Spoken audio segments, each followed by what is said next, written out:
क्या करूं, मैं इतनी सुंदर हूं तो। श्रीवास्तव मौसी का जब बेटा हुआ था, उन्होंने तभी ठान लिया था कि अपने बेटे के लिए सबसे सुंदर लड़की का हाथ मांग कर लाएंगी। श्रीवास्तव मौसी को भी बचपन से हीरोइन बन के रहने का बड़ा शौक था, तो बहू भी उनको हीरोइन जैसी ही चाहिए थी। एक दिन उन्होंने मिस गाजियाबाद डिम्पल से उसकी शादी करवा दी। यहाँ बस एक ही दिक्कत थी, डिम्पल को फेस मास्क बनाना तो आता था, पर आटा गूंथना नहीं आता था। बातें तो पक्की पक्की करती थी, पर रोटियां कच्ची पक्की बनाती थी। कमला बहन, मानना पड़ेगा, आप शहर की सबसे सुंदर लड़की को ब्याह कर ले आई है अपने बेटे के लिए।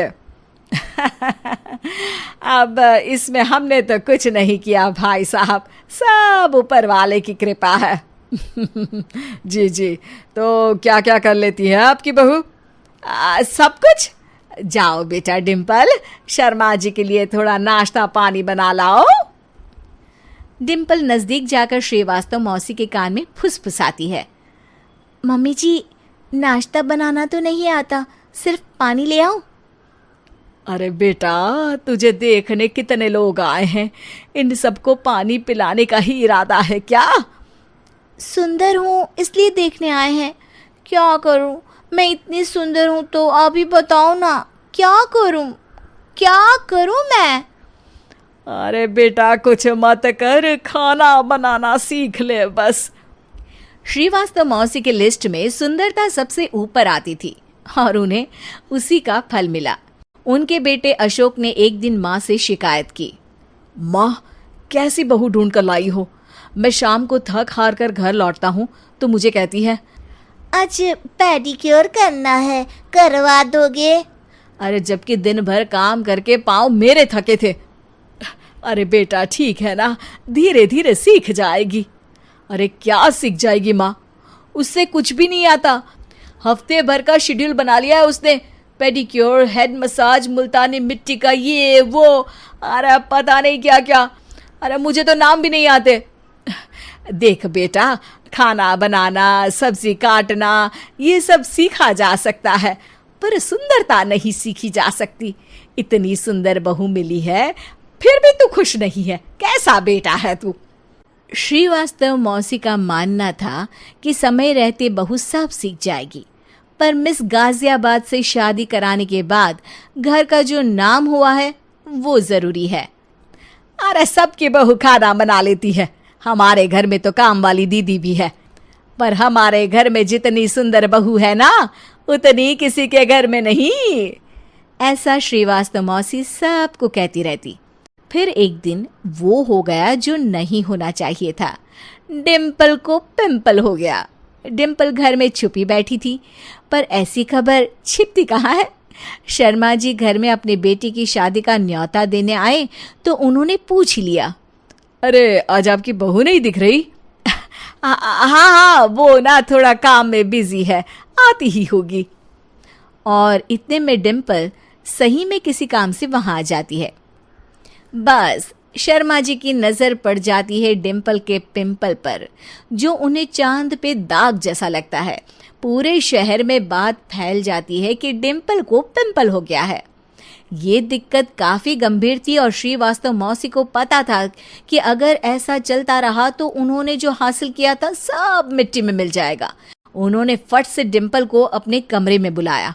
अरे बेटा, शर्मा जी के बेटे की शादी 1 हफ्ते में ही है, हमें उससे पहले ही तुझे वापस सुंदर बनाना पड़ेगा। तू बता, तुझे मेकअप के लिए क्या क्या चाहिए? डिम्पल की दी गई लिस्ट का सामान श्रीवास्तव मौसी शाम को ही ले आती है और उसके बाद शुरू होता है डिम्पल का मेकओवर। 1 हफ्ते में सारे क्रीम्स पाउडर टेस्ट हो चुके हैं और डिम्पल और श्रीवास्तव मौसी रेडी हो जाते हैं शर्मा जी के बेटे की शादी के लिए। शादी के दिन डिम्पल बहुत सुंदर लग रही थी। श्रीवास्तव मौसी को उम्मीद थी कि बस अब तो हर जगह वो और डिम्पल ही छाए रहेंगे, चाहे शादी किसी की भी हो। पर जब वो शादी में पहुंचते हैं तो उन्हें बाहर शर्मा जी लोगों का स्वागत करते मिलते हैं। अरे कमला जी, सही समय पर आई हैं, आप ही का इंतजार था।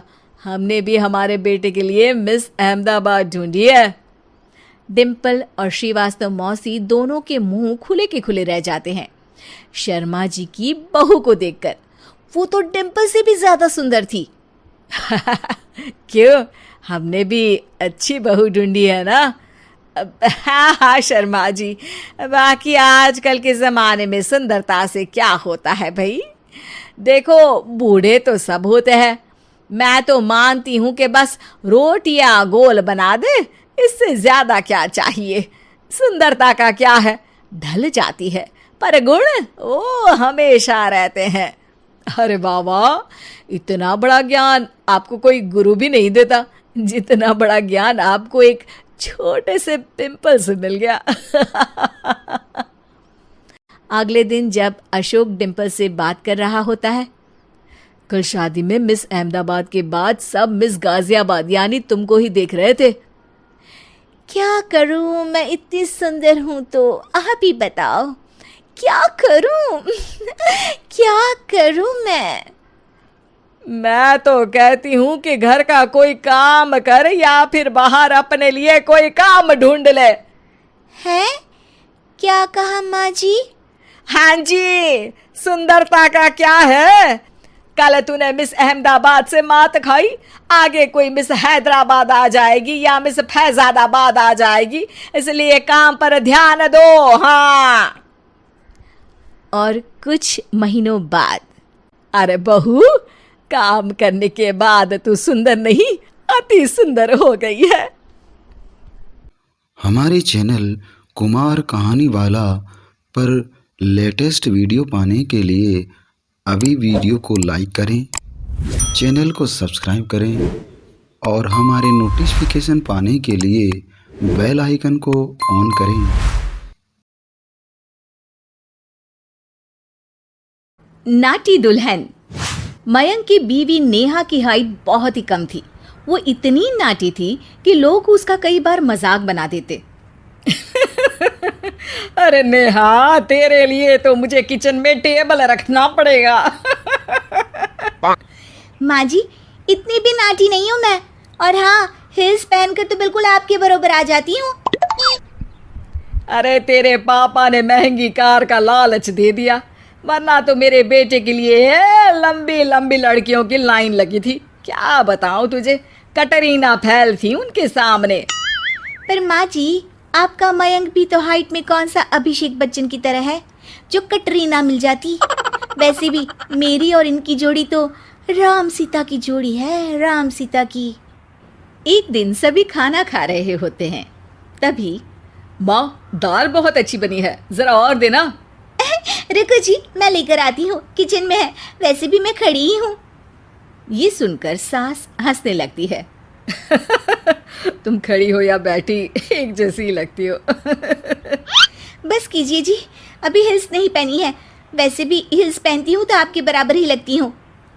एक दिन नेहा सब्जी लेने बाहर निकलती है तो पड़ोसन कहती है, अरे देखो देखो कितनी नाटी है, मयंक तो दिखने में अच्छा है, हाइट भी ठीक ठाक है, फिर क्या जरूरत थी ऐसी नाटी बहू लाने की। दहेज बहन, दहेज, अंधे हो गए थे पैसों के पीछे, अब करे जगह साई। दोनों की बात नेहा सुन लेती है और उसे बहुत गुस्सा आ जाता है। आंटी जी, एक बात बताओ, मेरे पापा के पास पैसे हैं, उनको अच्छी लड़की की तलाश थी, ये पसंद आए और शादी हो गई, इसमें मेरा क्या कसूर है जो आप लोग मुझे सुना रही हैं? अरे नहीं नहीं नेहा, हम तो तेरी सास की बात कर रहे थे कि कितनी लालची औरत है। देखिए, वो लालची नहीं है, हाँ, उनकी कुछ शौक है जो वो अपने बेटे से पूरा करवाना चाहती है, और देखा जाए तो उसमें उनकी गलती भी क्या है भला। अगर इन्होंने मुझसे शादी की है तो ज़रूर कुछ न कुछ तो अच्छाई नज़र आई होगी ना। और अब ना तो मैं आपकी बहू हूँ और ना ही आपके रिश्तेदारों को मुझसे मिलना है, फिर ये बात समझ नहीं आई कि आप इतना परेशान क्यों हो रही हैं। ये बोलकर नेहा वहाँ से निकल जाती है। नेहा, चलो तैयार हो जाओ, हम लोगों को एक पार्टी में जाना है। नेहा तैयार होकर पार्टी में जाती है, जहाँ मयंक का दोस्त उससे कहता है, अरे मयंक, तू लकी है यार, तेरी बीवी की हाइट इतनी कम है, कि तुझे बच्चे की जरूरत ही नहीं है, भाभी ही बच्ची जैसी है। और मयंक, मेरी बीवी इतनी कम हाइट की हो ना तो मैं तो घर से बाहर ही ना निकलूं, कहीं फुदक कर चली गई तो लेने के देने पड़ जाएंगे। सभी नेहा पर हंसने लगते हैं। तभी पार्टी की जगह पर आग लग जाती है। अरे भागो यहाँ से, जल्दी करो, निकलो यहाँ से। अरे लेकिन बाहर के दरवाजे पर ही आग है, अब कैसे बाहर निकलेंगे? कोई रास्ता भी नहीं है। अरे रास्ता है ना, अगर कोई इस खिड़की से बाहर निकलकर अगर सामने के दरवाजे में आग को बुझा दे तो सब निकल सकते हैं। तभी नेहा उस छोटे से जरोखे से बाहर निकलकर आग को बुझा देती है। अरे वाह, भाभी जी ने तो आज हम सबको बचा लिया। वाह भाई वाह, बीवी हो तो ऐसी, अपने पति ही नहीं बल्कि यहाँ मौजूद सभी की जान बचा ली है इसने। भाई मयंक, माफ़ कर देना, तेरी बीवी तो सच में कमाल है। मुझे ये बात पता है और मुझे मेरी बीवी पर गर्व है। नेहा मुस्कुराकर अपने पति की तरफ देखती है। कुछ दिनों बाद जब नेहा और उसकी सास मार्केट जाती है, वहाँ पर अरे भैया, ये कपड़ा तो देना, कितने का पड़ेगा? माता जी, ये तो बहुत महंगा कपड़ा है, लेकिन अब बस सिर्फ 2 मीटर ही बचा है। मेरे तो किसी काम का है नहीं ये टुकड़ा, तो आप 100 रुपया ही दे दीजिए। अरे भैया, तो मैं क्या करूँगी इस टुकड़े का, लेकिन वैसे है बड़ा ही सुंदर। तभी नेहा बोल पड़ती है, इसमें तो मेरी पूरी ड्रेस बन जाएगी। ये कहकर वो कपड़ा ले लेती है। अगले दिन नेहा वो ड्रेस पहनकर सास के सामने आती है। अरे वाह नेहा, ये ड्रेस तो बहुत ही सुंदर लग रही है, बड़ी महंगी होगी ना?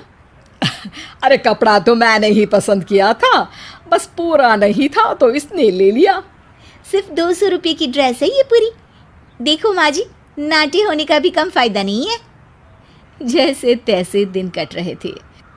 सास और पड़ोसियों के मजाक बनाने का सिलसिला चल ही रहा था कि एक दिन मोहल्ले से जोर जोर से आवाज आती है। हाय रे, मैं मर गई, भगवान मैं क्या करूं? अरे क्या हुआ? देखते हैं तो सभी एक हॉल के सामने भीड़ लगाकर खड़े हैं। मेरा बेटा प्रिंस गड्ढे में गिर गया है। पड़ोसन जोर जोर से रोने लगती है कि तभी वहां नेहा आ जाती है। रोइए मत, मैं प्रिंस को लेकर आती हूँ। ये बोलकर नाटी सी पतली सी नेहा गड्ढे में घुसकर बच्ची को बाहर ले आती है। अब क्या था, एक बार फिर नेहा के लिए पूरा मोहल्ला तालियां बजाता है। मुझे माफ कर दो नेहा, मैंने तुम्हारी हाइट का कितना मजाक उड़ाया था।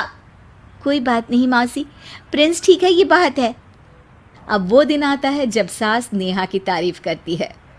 वाह बहू वाह, तेरी तारीफें सुन सुनकर तो मैं खुश हो गई। आज तो तूने ये साबित कर दिया कि समाज में इंसान अपने रंग रूप और लंबाई चौड़ाई से नहीं बल्कि साहस और हौसले से काबिल कहलाता है। मुझे माफ़ कर देना बेटा। हमारे चैनल कुमार कहानी वाला पर लेटेस्ट वीडियो पाने के लिए अभी वीडियो को लाइक करें, चैनल को सब्सक्राइब करें और हमारे नोटिफिकेशन पाने के लिए बेल आइकन को ऑन करें।